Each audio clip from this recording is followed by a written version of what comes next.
கரூர் சம்பவத்தை தொடர்ந்து தற்பொழுது வீடியோ வெளியிட்டிருக்கிறார் தவிக தலைவர் விஜய்.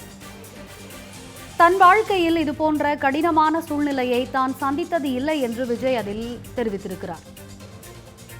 கரூர் சம்பவத்தை தொடர்ந்து வீடியோ வெளியிட்டிருக்கிறார் தமிழக வெற்றிக் கழகத்தின் தலைவர் விஜய். கரூரில் நடக்கக்கூடாதது நடந்துவிட்டது என்று தவிக தலைவர் விஜய் அதில் கூறியிருக்கிறார்.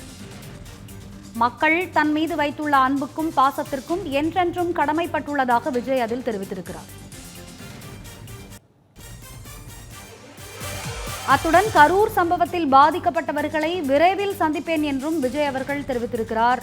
அண்மை செய்தியை, முக்கிய செய்தியை நாம் பார்த்து வருகிறோம். முதலமைச்சர் ஸ்டாலினுக்கு தன்னை பழிவாங்க வேண்டும் என்ற எண்ணம் இருந்தால் தன்னை என்ன வேண்டுமானாலும் செய்யலாம் என்றும் அந்த வீடியோவில் அவர் குறிப்பிட்டு பேசியிருக்கிறார்.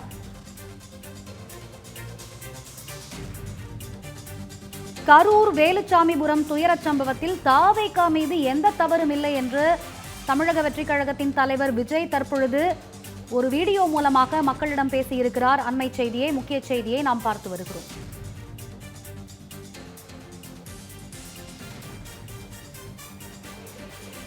தவிகவின் அரசியல் பயணம் இன்னும் வலிமையாக தொடரும் என்றும் அதில் அவர் குறிப்பிட்டிருக்கிறார். தவிக நிர்வாகிகள் மீது இந்த துயரச் சம்பவம் தொடர்பாக வழக்கு பதிவு செய்ய வேண்டாம் என்றும் விஜய் அவர்கள் அதில் குறிப்பிட்டிருக்கிறார்.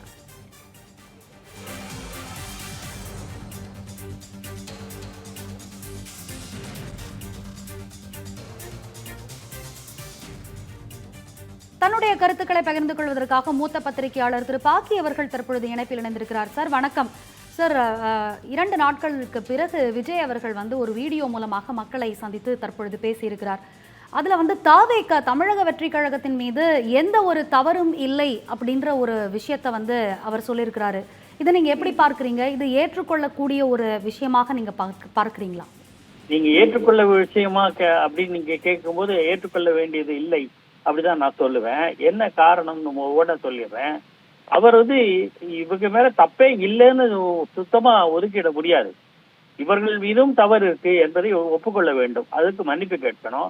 அன்னைக்கு சம்பவத்துல இறந்திருக்காங்கன்ற தகவல் தெரிஞ்ச உடனே நிருபர்கள் கேட்கும்போது அதுக்கு குறைந்தபட்சம் ஒரு பதிலாவது சொல்லிட்டு திரும்பி வந்துக்கலாம். அவசரமா ஓடி வந்துட்டாருன்னா அது அவருக்கு அவர் மீதான நம்பிக்கை குறையறதுக்கான வழியை அமைச்சிருந்தது.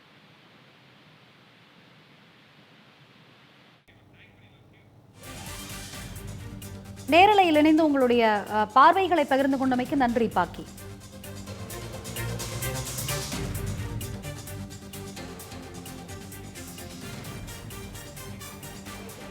கரூர் சம்பவத்தை தொடர்ந்து வீடியோ வெளியிட்டிருக்கிறார் தமிழக வெற்றிக் கழக தலைவர் விஜய் அவர்கள். கரூரில் நடக்கக்கூடாதது நடந்துவிட்டது என்றும் சம்பந்தப்பட்டவர்களை, சம்பவத்தில் பாதிக்கப்பட்டவர்களை தாம் விரைவில் சந்திக்கவிருப்பதாகவும் அதில் தெரிவித்திருக்கிறார். தமிழக வெற்றிக் கழகத்தின் மீது இந்த சம்பவத்தில் பொறுத்தவரை எந்த தவறும் இல்லை என்ற ஒரு வாதத்தையும் இந்த வீடியோவில் விஜய் அவர்கள் முன்வைத்திருக்கிறார். தொடர்ந்து பார்க்கலாம். தொடர்ந்து நம்முடன் பத்திரிகையாளர் KKR ஆதித்தன் அவர்கள் இணைந்திருக்கிறார். இது குறித்து பேசலாம். சார் வணக்கம். சார், விஜய் அவர்கள் பேசும்பொழுது இந்த வீடியோவில் என்ன சொல்லியிருக்கிறாருன்னா, மக்களுக்கு எல்லா உண்மையும் தெரியும் அப்படின்னு சொல்லியிருக்கிறாங்க. இதை நீங்க எப்படி பார்க்குறீங்க? மக்கள் அவர் அந்த கரூர் பகுதியை சேர்ந்த மக்களுக்கு கட்டாயம் நடந்தது தெரியுது. இப்போ கடைசியா அந்த அவங்க பாஜக எம்பிக்கள் குழு நடக்கும்போது பலர் தங்களுடைய கருத்துக்கள் சொல்லி இருக்கும் போதே சொல்றாங்க. அவங்க அந்த கூட்ட மேலாண்மையில எப்படிலாம் விட்டாங்க, விஜயனுடைய பஸ் உள்ள வந்தது, அந்த 4 நிமிஷத்துல கரண்ட் போய் திருப்பி வந்தது, எல்லாமே சொல்லிட்டு இருக்காங்க.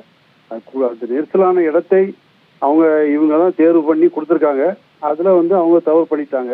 இதோட பெரிய இடத்த கேட்டு வாங்கியிருக்கணும், இல்லாட்டா அதை கேன்சல் பண்ணிக்கணும். இன்னொன்னு, இந்த கரூர்ல நடந்த கூட்டம் டிசம்பர்ல நடக்கிறதா முடிவு பண்ணிட்டு திடீர்னு மாத்திருக்காங்க. அப்போ அவங்கள தொண்டர்களே கூட அதுக்கு முழுமையா தயாராகி இருக்க மாட்டாங்க. விஜய் கட்சியோட தொண்டர்கள் கூட இந்த கூட்டத்தை நடத்துறதுக்கு. ஆனா திடீர்னு நடத்தி இவ்வளவு பெரிய கூட்டத்தை வரும்போது அவங்க இந்த பிரச்சனை ஏற்பட்டிருக்கு. மாவட்ட காவல்துறையினர் போதிய அளவு அவங்க 500 பேர் போட்டதா கூறினா கூட அந்த பகுதியில சரியான மடி அந்த தொண்டர்களை அடக்கி முதலே அதாவது கட்டுப்பாடுட்டு வர கூட்டத்தை முதலே அடக்குறதுல கொஞ்சம் தயக்கம் காட்டிட்டாங்க. அதனாலதான் அந்த வந்திருக்கு. ஆனா சம்பவம் நடந்த பிறகு எல்லாமே வழக்கம்போல விரைவாக செயல்பட்டு நடவடிக்கை எடுத்திருக்காங்க. விஜய் நான் இன்னும் வலிமையா போறேன்னு சொல்லியிருக்காரு. அது ஒரு அரசியல் கட்சி தலைவர் சொல்ல வேண்டிய நிர்பந்தம். ஏன்னா இன்னைக்கு வந்து அவங்க கட்சிக்காரனை அரெஸ்ட் பண்ண ஆரம்பிச்சாங்க. வெள்ளிக்கிழமை லீவ் விட்டாச்சு, 5 நாள் ஜெயிலில் இருக்க வேண்டியதுதான். அதனால அவரு வந்திருக்காரு. இன்னும் அவருடைய அந்த அவங்களுடைய தலைவர்களுக்கு வந்து எப்படி கருத்து சொல்லணும்னு தெரியாம இருக்கு. அதுக்கு உதாரணம் வந்து ஆதவ அர்ஜுனா ஒரு நாட்டின் இறையாண்மைக்கு எதிராக ஒரு கருத்தை சொல்லிட்டு இன்னைக்கு நீக்கிட்டாரு. அது ஏன்னா நம்ம இந்தியாவை சுற்றி எவ்வளவோ பிரச்சனை, நேபாள் அங்கெல்லாம் பிரச்சனை, லடாக்கில் வந்து தலைப்பகுதியில் நம்ம இந்தியாவின் தலைப்பகுதியில் ஒரு பிரச்சனை வெடிச்சிருக்கு. இதே மாதிரி ஜென்செட் ப்ராப்ளம் இதே தமிழ்நாட்டிலையும் வந்துடக்கூடாது. அதை இவங்க தூண்டி விடுற மாதிரி ஒரு அறிக்கை விட்டுட்டு நல்ல வேளை அவர் நீக்கிட்டாரு. ஆனால் இந்த மாதிரி கருத்துக்கள் சொல்றதை விட விஜய் வந்து அவங்களெல்லாம் கொஞ்சம் பொறுப்போட செயல்பட வச்சு பண்ணா அந்த கட்சி ஒழுங்கா கொலை நடக்கும். ஆனால் இவர் அந்த இடத்த விட்டு வந்து போயிட்டு அங்கேருந்து அறிக்கை விட்டுக்கிட்டு இருக்கிறது நல்லது இல்லை. நேரே வந்து பார்க்கணும். இப்போ இருக்க சூழ்நிலையில எப்போ வருவாருன்னு தெரியல அவர்.